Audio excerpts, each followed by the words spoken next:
ఇప్పుడు నమస్కారం. ఇప్పుడు అసలు ఇది కని విని ఎరుగినటువంటి అక్రమాలు. ఈ అక్రమాలు అనాలా? లేకపోతే దుర్మార్గం అనాలా? లేకపోతే దీనికి ఏ పేరు పెట్టాలి అనేటటువంటి పెద్ద స్కామ్. బహుశా గ్రూప్ 1 పరీక్షల్లో ఇంత పెద్ద స్కామ్ చరిత్రలో ఎప్పుడు కూడా జరిగి ఉండదండి. నాకు తెలుసు. నాకున్నటువంటి అనుభవంలో అసలు గ్రూప్ 1 అంటే ఏంటి?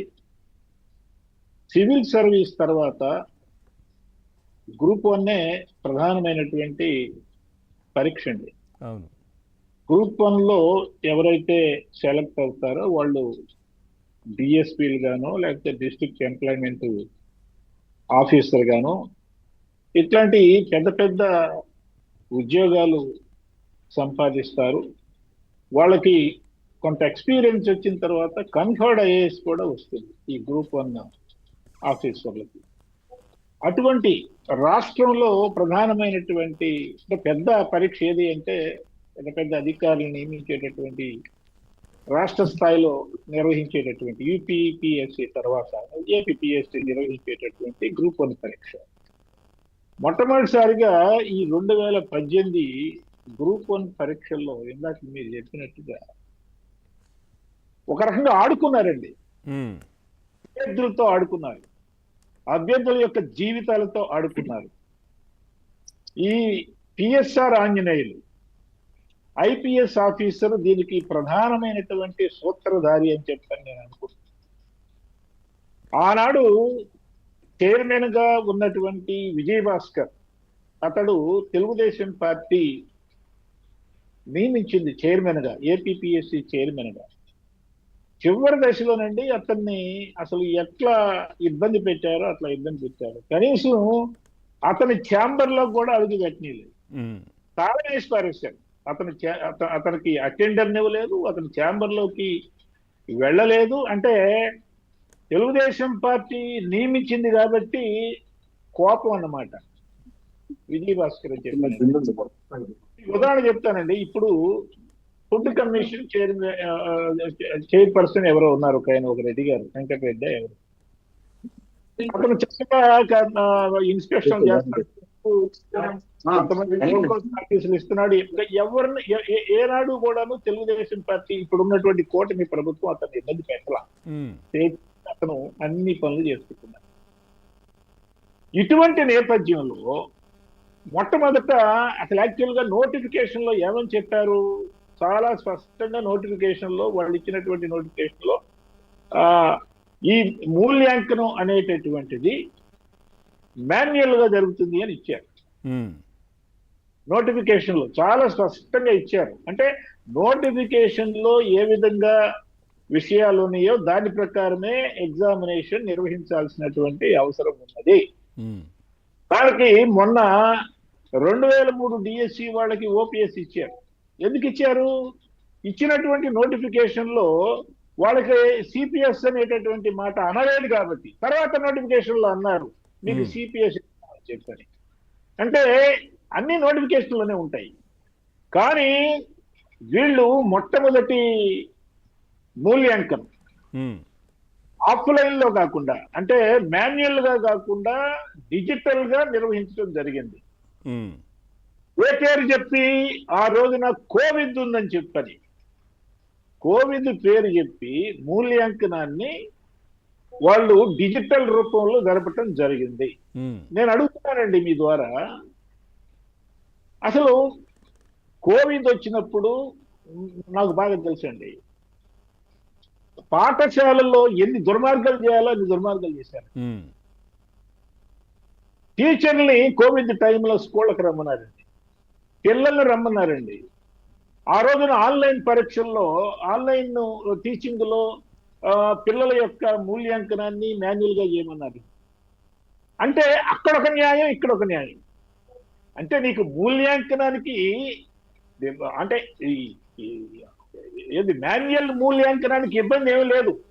ఏదో మనసులో పెట్టుకొని మొత్తానికి డిజిటల్ మూల్యాంకనం చేయాలని చెప్పని వీళ్ళు మొత్తానికి నిర్ణయించారండి. డిజిటల్ మూల్యాంకనంలో అనేకమైనటువంటి తప్పులు తడకలు ఉన్నాయని చెప్పని కొంతమంది అభ్యర్థులు కోర్టుకు వెళ్ళటం జరిగింది. ఇది చాలా తప్పులు తడకగా ఉంది. అక్కడ ఎక్కువ మార్కులు వచ్చినటువంటి వాళ్ళకి ఇక్కడ తక్కువ మార్కులు వచ్చినాయి. ఉదాహరణకండి, డిజిటల్ లో ఎంపికైనటువంటి 326 మందికి 26 మందిలో కేవలం అసలు 62% మందిని తీసేశారండి. అంటే 202 మందికి అసలు చోట్లేదు, పక్కన పెట్టేశారు. డిజిటల్లో ఎంపికైనటువంటి 326 మందిలో దేంటి దానికి ఉద్దేశం ఏంటి సార్? రెండోసారి జరిగిన అంటే ఇక్కడ మాన్యువల్ అని చెప్పని థాయిలాండ్ లో మాన్యువల్ పెట్టారండి. అంటే ఎవరో ఒక అతను కోర్టుకు వెళితే ఇది నోటిఫికేషన్ లో మాన్యువల్ అని చెప్పని డిజిటల్ పద్ధతుల్లో మూల్యాంకనం జరపటం వల్ల మాకు నష్టం జరిగిందని చెప్పనంటే హాయిలాండ్ లో అసలు హాయిలాండ్ లో అక్కడి నుంచి అంటే ట్రాన్స్పోర్ట్ చేసేటప్పుడు చైర్మన్ యొక్క నుంచి కూడా ఉండాలండి. చైర్మన్ అనుమతి లేకుండానే పరీక్షా పత్రాలని హాయిలాండ్ కి తరలించారు. సార్ ఎవరి అనుమతి తీసుకున్నారు సార్? వాళ్ళు లిక్కర్ స్కామ్ లో అసలు మంత్రి అనుమతి లేకుండానే అన్ని జరిగిపోయాయి. అన్ని ప్రతి దాంట్లో ఇంతే కదా. అంటే ఇప్పుడు కాకాని గోవింద రెడ్డి ఫైళ్లు మాయం చేశాడు, మదనపల్లి ఫైళ్లు మాయం చేశారు, రామచంద్రారెడ్డి ఫైళ్లు మాయం చేశారు. అంటే ఫైళ్లు మాయం చేయటంలో వీళ్ళు సిద్ధహస్తులండి. అదే కదా. ఇక్కడ కూడా ఫైళ్లు మాయం చేశారు. అయినా కూడా ఇక్కడ మీకేమాత్రం అనుమానం లేదు, ఖచ్చితంగా దొంగలు దొరుకుతారని చెప్పని నేను అనుకుంటున్నాను. ఒక్క మాట అండి, ఈ మామూలు సార్ నాకు అనుభవం ఉంది కాబట్టి నేను చెప్తున్నాను. ఎందుకంటే గ్రూప్ 1 అభ్యర్థులతో నేను పాఠాలు చెప్పాను. మామూలుగా అండి ఈ గ్రూప్ 1 ఎగ్జామినేషన్ ఇవాల్యుయేషన్ కి ఎవరిని పిలుస్తారండి? యూనివర్సిటీలో నిష్ణాతులైనటువంటి ప్రొఫెసర్ ను పిలుస్తారండి. సబ్జెక్ట్ లో ఎవరైతే నిష్ణాతులు ఉన్నారో ప్రముఖ సెంట్రల్ యూనివర్సిటీలో ఉండేటటువంటి లేదా స్టేట్ యూనివర్సిటీలో ఉండేటటువంటి ప్రొఫెసర్ ను పిలుస్తారండి. ఇక్కడ ఎవరిని పిలిచారండి?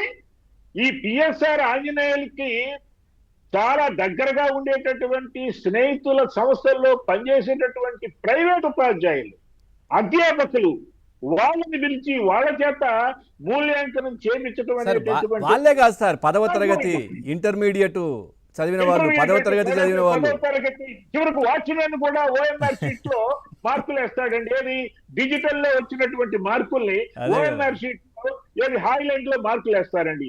ఏమిటండి ఈ అన్యాయం? నాకు అర్థం కాదు. వాచ్మెన్ ని ఉపయోగించడం ఏంటండి? ఇవన్నీ నీ ముడ్డి కింద ఇన్ని తప్పులు చేసి ఇంత అన్యాయం చేసి ఇవాళ డిఎస్సిలో జరగనటువంటి అక్రమాల గురించి కాకి గోళ చేస్తావా? రాష్ట్ర వ్యాప్తంగా చేయనటువంటి అసలు ఏ అక్రమాలు జరగనటువంటి డిఎస్సి 2025 పైన ఎందుకు నువ్వు జడ్ వార్ అంటే దానికి మళ్ళీ అక్కడ ఏ అభ్యర్థి కూడా కేసులు వేయలేదు, వైసీపీ వాళ్ళే కేసులు వేశారు. కోర్టు కూడా అడిగింది కదా మీకేం పని, మీరెందుకు వచ్చారని. వాళ్ళే కేసులు వేశారు, అభ్యర్థులు ఎవరు కేసులు వేయలేదండి. అభ్యర్థులు ఎవరు వేయలేదు. వాళ్ళు వాళ్ళు భయపడుతున్నారు అని చెప్పని. భయపడటం కాదు, వాళ్ళని మీకు అసలు పిల్లి అయితేనే చేత కాదని చెప్పాను. 2 సార్లు పిల్లు కొట్టేసింది కదా. అందుకని ఇవాళ ఈ వైసీపీ వాళ్ళు పెద్ద దొంగలండి. నేను అనుకుంటా ఇంకో దేశంలోనైనట్టయితే పిఎస్ఆర్ ఆంజనేయులు దీంట్లో ఉన్నటువంటి వాళ్ళందరినీ యావజ్జీవ శిక్ష వేయటమో లేకపోతే ఉరి శిక్ష వేయటమో జరుగుతుందండి. అంత దుర్మార్గం చేశారండి. పిల్లల జీవితాలతో ఆడుకోవడం ఇది మామూలు విషయమా?